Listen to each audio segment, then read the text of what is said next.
Suspected bandits abducted two nurses and an unknown number of patients from the primary healthcare center in Kuyalo, Birnin-Gwari local government area of Kaduna State in an attack on Monday.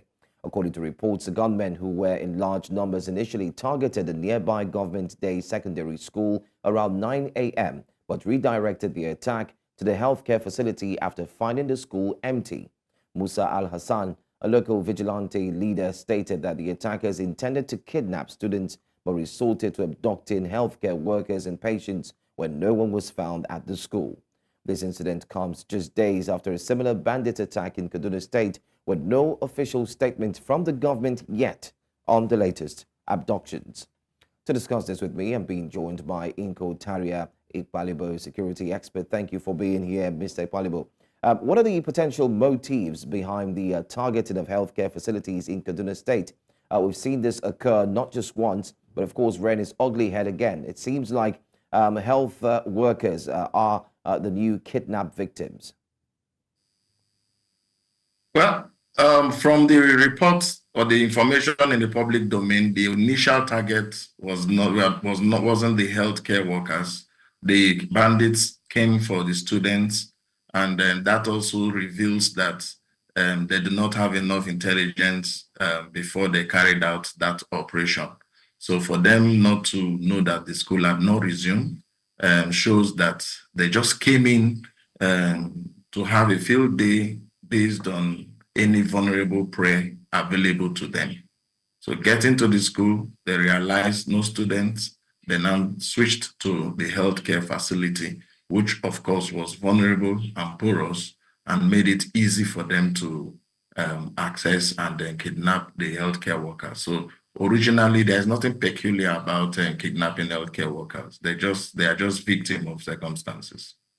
All right. Aside from the north, we do recall about the students, the medical students who were equally kidnapped, although they have been released now, and our reporter did justice to that story as well. And then we also have another medical worker who has been kidnapped, and it's beyond months. She still hasn't gained freedom. Hence the reason why the question was asked why health workers seem to be the target of kidnappers aside from students. But then again, let's move to the next question now. How does this incident reflect the broader trend that we see today of insecurity in Kaduna State and, of course, the region? And does it bother you that the governor hasn't even put out any statement yet? Well, generally speaking, I've said it on your platform severally that the entire nation is vulnerable. The government, they've not put in enough effort to prevent these kidnappings from taking place. And so it just happens that the region that is suffering it the most is in the north. But then the entire nation is vulnerable.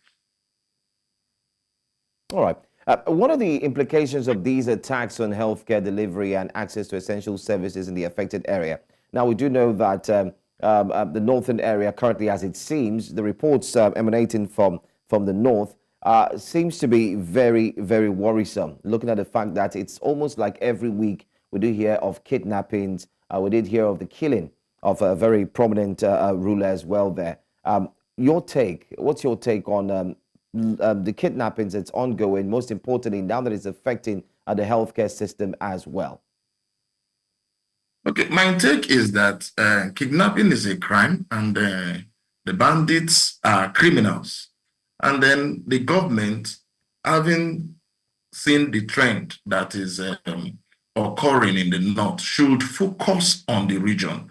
If we have a comprehensive security strategy that will factor in the various elements in the north that has enabled kidnapping to thrive, it won't be too long for us to get rid of this criminal activity.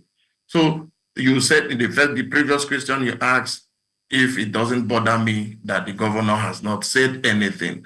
The governor coming out to say something, at least to an extent, will comfort the families of that have been affected. But then his statement will not translate to a strategy that will prevent a reoccurrence. So beyond the statement, there should be a collaborative effort within the region among the governors and also with the federal government and other security experts to sit together and come up with workable, functional strategy that will end this menace. For now, there is nothing on ground to prevent a reoccurrence.